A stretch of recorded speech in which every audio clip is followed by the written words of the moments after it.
Hindi, may sasabihin pala ako. Nung debut ko po, umiyak po siya. Hindi ah. Umiyak po siya. Mangiyak-iyak siya. Nagsabi sa likod. Bakit birthday mo rin?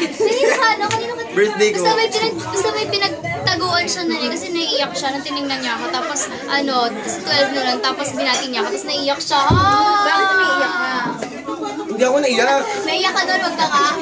Hindi, siguro happy lang ako sa nangyayari sa akin. Siguro, di ba, gets? Kaya nga, sinasabi ko nga parang binira yung daga, no? Yung boy and girl na yung best friends. Buti hindi nagkaroon ng something romantic sa inyo dalawa. O dahil kaibigan nyo rin yung mga Ano ba? Never kasi pumasok sa amin yung ganyan eh. Tama yung mukha niya oh. Nandidiri si Bea! Ayaw eh. Ayaw niya talaga. Nandidiri si Bea. Paano ba? Paano ba?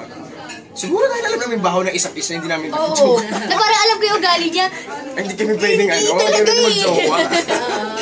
Yun, basta kami, nandyan lang kami for each other. And, kumbaga, mahal namin yung isa't isa.